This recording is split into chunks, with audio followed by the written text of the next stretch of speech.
দ্বাদশীর দিন সব নিরামিষ রান্না করলাম, সাথে করলাম ঠান্ডা ঠান্ডা তরমুজের জুস আর কাস্টার্ড। সবই শেয়ার করব ব্লগে, অবশ্যই না টেনে পুরো ব্লগটি দেখো। আশা করছি ভিডিওটি ভালো লাগবে। তো একাদশীর পরের দিন মানে পারণের দিন এটা ছিল, এজন্য সকাল সকাল একটু পোলায়ের চাল আর মুগ ডাল দিয়ে ঘি দিয়ে ভুনা খিচুড়ি করেছিলাম, পটল ভাজা, মিষ্টি কুমড়া ভাজা, আলু ভাজা।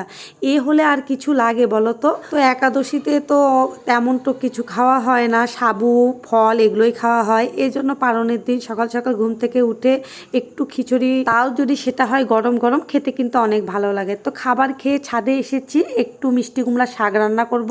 তো অনেক পরিমাণে শাক হয়েছিল, মানে আগা যেটাকে বলে।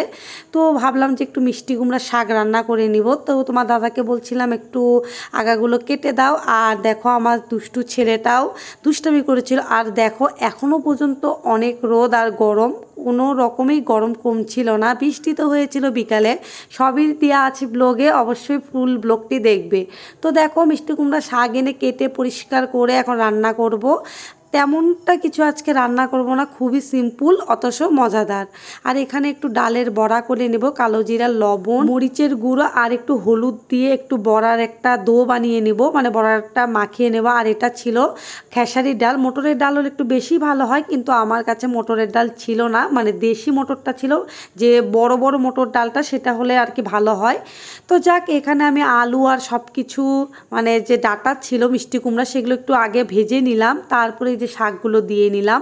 আর এখানে আরেক চুলেতে আমি ডালের বড়াগুলো ভেজে নিচ্ছিলাম, একটু তাড়াতাড়ি করছিলাম। আর এইদিকে দেখো লবণ হলুদ দিয়ে এই যে পাঁচসম্বারা দিয়ে যে শাকটা রান্না করছিলাম আলু দিয়ে, সেখানে কিছুটা ডাল দিয়ে, ডালের যে বড়াটা ছিল সেটাও দিলাম। এভাবে রান্না করে খেতে কিন্তু অনেক মজা লাগে। আর কিছুটা আবার পাতা দিয়ে বড়াও করা হয়েছিল। আর এদিকে দেখো শাক কিন্তু হয়ে গিয়েছে, মানে ডালের বড়া দিয়ে মিষ্টি কুমড়ো শাক খেতে খুব মজা। আর এই যে বড়া, আর তেমন কিছু রান্না করবো না, রান্না করতে করতে অবস্থা খারাপ।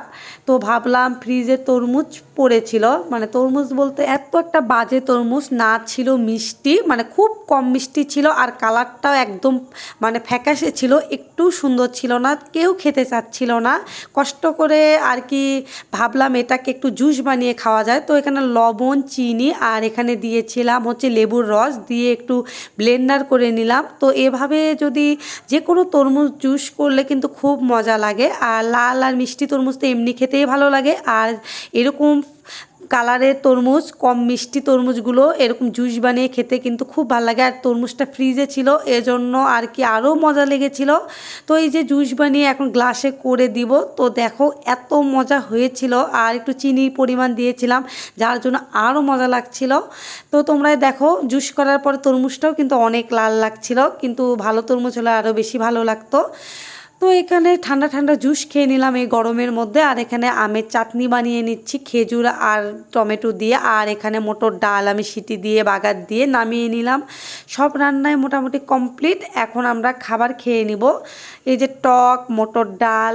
আর এখানে রান্না করার পরে আমার রান্নাঘরের অবস্থা একদম অগোছালো, এগুলোকে পরিষ্কার করতে হবে, প্রতিদিনের রেগুলার কাজ। থালাবাটি মাজতে হবে, দুধ চুলা পরিষ্কার করতে হবে। তো দেখো সব কাজকর্ম সেরে স্নান সেরে আস্তে আস্তে 3টার মতো বাজে, ছেলেকে খাইয়ে ঘুমিয়ে দিয়ে তো এখন আমরা খাবার খেতে যাব। তো প্রতিদিনই আমি এরকমটাই করি, সব কাজ শেষে আগে ছেলেকে খাইয়ে ঘুমিয়ে দিই, এরপরে আমরা খাবার খেতে আসি।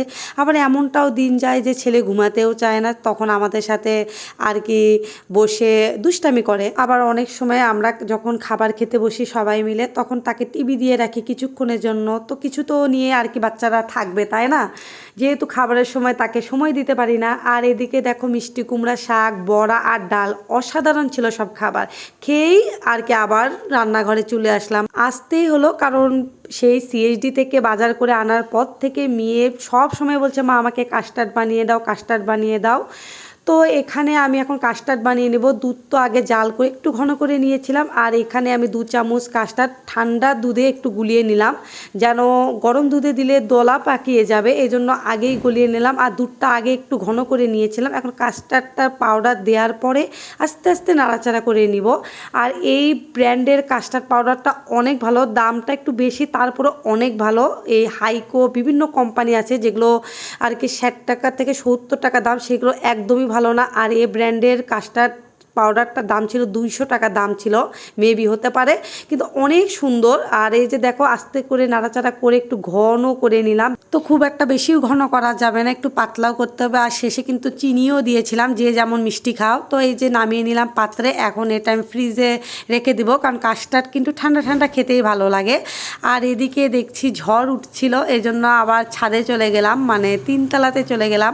আর আমাদের 3তলাটা তো তোমরা দেখেছোই অনেকে ভিডিওতে, মানে ছাদ দেওয়া আছে কিন্তু বিল্ডিং করা হয়নি, এই জন্য কোনো রকম বৃষ্টি হলেও আমরা ভিজে যাব না, এই জন্য আর কি খুব ভালো লাগে। এরকম একটা বিল্ডিংই খুঁজছিলাম আগে আগে প্রায় প্রায় দেখতাম। এরকম বিল্ডিংগুলো হলে হয় কি, মানে বৃষ্টিগুলো খুব অনুভব করা যায়।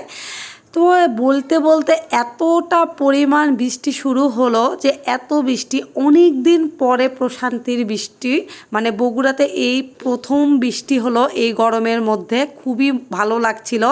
আস্তে আস্তে জোরে বৃষ্টি মানে হতে শুরু করলো। আর এদিকে বৃষ্টিতে মানে জল পেয়ে আমার ছেলের দুষ্টামিকে দেখে, মানে এত দুষ্টামি, ও বাসাতেও এমন করে, যখন স্নান করার সময় তাকে ঝর্ণা দেয়া হয় তখন সে এক প্রকার পাগল হয়ে যায়, মানে এত পরিমাণ মানে লাফালাফি করে। তো তোমরাই দেখে নাও কি পরিমাণ তার দুষ্টামি, মানে ও না পারছে যে বৃষ্টিতে যে ভিজবে, তো সাইডে এসে আর কি বৃষ্টির ফোঁটা ফোঁটাগুলো যখন ওর গায়ে পড়ছিল তখন ও অনেক আনন্দ উপভোগ করছিল।